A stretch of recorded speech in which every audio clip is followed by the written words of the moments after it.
Hello friends, let's enjoy study with Pawan channel का स्वागत है। आज मैं लेकर आया हूँ क्लास 7 का साइंस का चैप्टर नंबर 13 मिट्टी।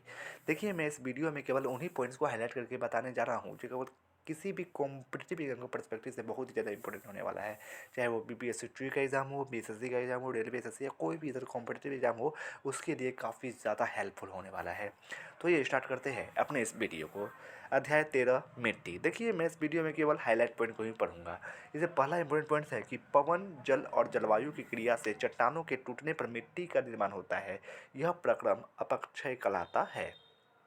फिर नेक्स्ट पॉइंट है कि मिट्टी में उपस्थित सड़े गले जैव पदार्थ ह्यूमस कहलाते हैं। फिर ये नेक्स्ट, विभिन्न प्रकार की मिट्टी में जल की अंतःस्रवण दरें भिन्न भिन्न होती है। यह दर बलुई मिट्टी में सबसे अधिक तथा चिकनी मिट्टी में सबसे कम होती है। यानी अंतःस्रवण दर जितना ज़्यादा होगा, उस मिट्टी का पानी सोखने की क्षमता क्या होगी, उतनी ही कम होगी। ये आप लोग याद रखना। यानी जल की मिट्टी में अंतःस्रावित होने में लगने वाला समय के आधार पर अंतःस्रवण दर की गणना निम्नलिखित सूत्र से की जाती है। यानी अंतःस्रवण दर यानी मिली पर मिनट में इसका यूनिट होता है। यानी अंतःस्रवण दर बराबर होता है जल की मात्रा मिलीलीटर में लेना है बटा अंतःस्रवण अवधि कितना टाइम लगा। फिर नेक्स्ट पॉइंट पे चलते हैं कि चिकनी मिट्टी में जल धारण क्षमता सबसे अधिक होती है। मिट्टी अपने में जल को रोके रखती है, जिसे मिट्टी की नमी कहते हैं। चिकनी एवं दोमट मिट्टी दोनों में गेहूं, मक्का, चना, धान की खेती की जाती है। ऐसी मिट्टी की जल धारण क्षमता क्या होती है, अच्छी होती है। फिर जैव पदार्थ से समृद्ध तथा अच्छी जल धारण क्षमता वाली मिट्टी आदर्श मिट्टी कहलाती है।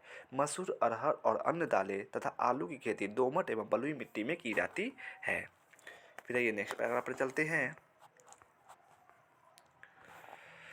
पवन, वायु अथवा बर्फ के द्वारा मिट्टी की ऊपरी सतह को का हटना अपरदन कहलाता है। फिर नेक्स्ट, मिट्टी का अपरदन मरुस्थल अथवा बंजर भूमि जैसे स्थानों पर अधिक होता है। फिर नीचे आइए, सरंद मिट्टी यानी पोरोशल क्या होता है, तो जो मिट्टी पानी को अवशोषित कर सकती है उसे सरंद मिट्टी यानी पोरोशल कहते हैं। फिर नीचे आइए, अभ्यास के प्रश्न उनके उत्तर। सबसे उपयुक्त उत्तर को चिन्हित करें। पहला क्वेश्चन, जल धारण क्षमता सबसे अधिक होती है चिकनी मिट्टी में। दूसरा क्वेश्चन, धान की फसल की उपयुक्त मिट्टी है तो चिकनी और दोमट मिट्टी है। फिर तीसरा है, किस प्रकार की मिट्टी में अंतःस्रवण दर सबसे अधिक होती है, तो बलुई मिट्टी में अंतःस्रवण दर क्या होती है, सबसे अधिक होती है। यानी जिस भी मिट्टी की अंतःस्रवण दर जितनी ज़्यादा होगी, उस मिट्टी की पानी सोखने की क्षमता क्या होगी, उतनी ही ज़्यादा होगी।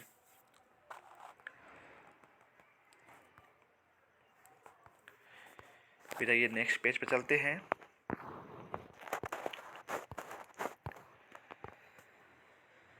देखिए, मिट्टी कितने प्रकार की होती है, तो मिट्टी 3 प्रकार की होती है, चिकनी मिट्टी, दोमट मिट्टी और बलुई मिट्टी। ह्यूमस क्या है, तो ह्यूमस खेतों की उर्वरा शक्ति है जो मिट्टी में उपस्थित सड़े गले पदार्थों से प्राप्त होती है। चौथा क्वेश्चन, मिट्टी की किस परत में ह्यूमस पाया जाता है, तो मिट्टी की ऊपरी परत में ह्यूमस पाया जाता है। फिर आइए नेक्स्ट पेज पे चलिए।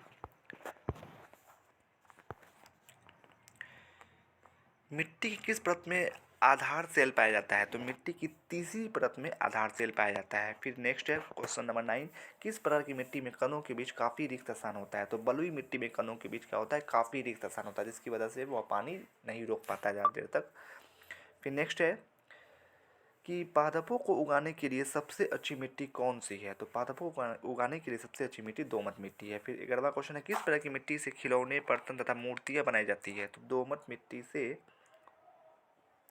खिलौने, बर्तन तथा मूर्तियाँ बनाई जाती है। फिर रेगिस्तान की मिट्टी के कण मोटे क्यों होते हैं, तो तेज हवाओं द्वारा मिट्टी के बारीक कणों के उड़ा ले जाने के कारण रेगिस्तान की मिट्टी के कण मोटे होते हैं। फिर आइए नेक्स्ट पैराग्राफ पर चलते हैं। इधर कुछ है नहीं, नीचे आइए नीचे आइए। फिर रेगिस्तान का निर्माण, अपरदन से मिट्टी का उपजाऊ भाग समाप्त हो जाता है तथा बची मिट्टी रेगिस्तान में बदल जाती है। वातावरण के ताप तथा CO2 में वृद्धि जंगल के कटने के फलस्वरूप अपरदन से होता है, जिससे वातावरण का ताप बढ़ जाता है तथा वायुमंडल में O2 की मात्रा घट जाती है और CO2 की मात्रा बढ़ जाती है। फिर नेक्स्ट आइए, नेक्स्ट पेज पे चलते हैं।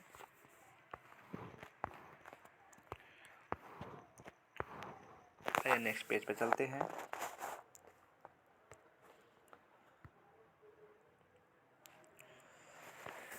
देखिए इसमें वस्तुनिष्ठ प्रश्न है कुछ। जैसे पहला क्वेश्चन, मिट्टी की कितनी परतें होती हैं? तो मिट्टी की 3 परतें होती है। दूसरा क्वेश्चन, मध्य परत की मिट्टी होती है, कठोर और सघन होती है। तीसरा क्वेश्चन, निम्नलिखित में किस परत की मिट्टी सबसे उपजाऊ होती है? तो शीर्ष परत की मिट्टी सबसे उपजाऊ होती है। चौथा क्वेश्चन, खेत की मिट्टी में पाए जाने वाले जंतु है? तो मेंढक जो है खेत की मिट्टी में पाए जाने वाला जंतु है। पांचवा क्वेश्चन, ह्यूमस पाया जाता है? तो शीर्ष में पाया जाता है, यानी मिट्टी के शीर्ष भाग में ही ह्यूमस पाया जाता है। छठा क्वेश्चन, ह्यूमस वाली परत का रंग होता है गहरा रंग होता है। सातवां क्वेश्चन, आधार सेल होता है तीसरी परत में। मिट्टी की 3 परत है तो नीचे वाली परत में आधार सेल होता है। आठवां क्वेश्चन, डैश मिट्टी हल्की सुवासित तथा शुष्क होती है? तो बलुई मिट्टी हल्की सुवासित तथा शुष्क होती है। नौवां क्वेश्चन, पादपों के लिए उत्तम मिट्टी है? दोमट मिट्टी है। 10वां क्वेश्चन, जलवायु को प्रभावित करने वाले कारक कौन नहीं है? तो ओला जो है वो जलवायु को प्रभावित करने वाले कारक नहीं है। फिर नीचे आइए, रिक्त स्थानों की पूर्ति करना है। डैश डैश और डैश की क्रिया से चट्टानों के टूटने पर मिट्टी का निर्माण होता है। तो पवन, जल और जलवायु की क्रिया से चट्टानों के टूटने पर मिट्टी का निर्माण होता है। दूसरा क्वेश्चन, मिट्टी की ऊपरी परत को डैश परत कहते हैं?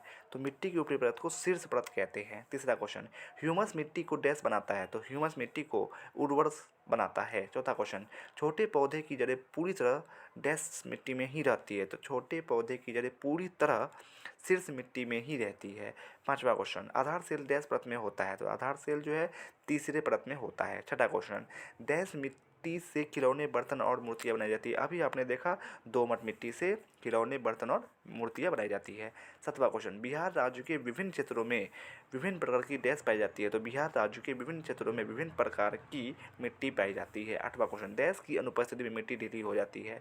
तो पादपों की अनुपस्थिति में क्या होता है, यानी पेड़ पौधे की अनुपस्थिति में क्या होता है, वहाँ की मिट्टी ढीली हो जाती है। यानी पेड़ पौधा क्या करता है, मिट्टी को जकड़ कर रखता है, पकड़ के रखता है। फिर ये कॉलम ए का मिलान कॉलम बी से कीजिए। ह्यूमस, ह्यूमस से क्या हो जाएगा, डी यानी ऊपरी परत में होता है ह्यूमस। दूसरा मृदा अपरदन, दो क्या हो जाएगा, ए पवन के कारण क्या होता है, मृदा अपरदन होता है। तीसरा खेत की मिट्टी, तीन क्या हो जाएगा, ई यानी केचुआ। फिर है आर्द्रता, चार क्या हो जाएगा, सी यानी जलवायु। पांचवा छोटे पेड़ की जड़ें, पांचवा क्या हो जाएगा, बी यानी शीर्ष मिट्टी। तो वीडियो कैसा लगा कमेंट्स में ज़रूर बताइएगा। अगर अच्छा लगा तो प्लीज़ प्लीज़ प्लीज़ मेरे चैनल को सब्सक्राइब करें, शेयर करें, लाइक एंड कमेंट्स ज़रूर करें।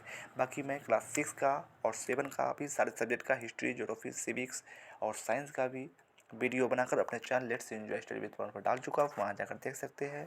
Thanks for watching and subscribe for more videos.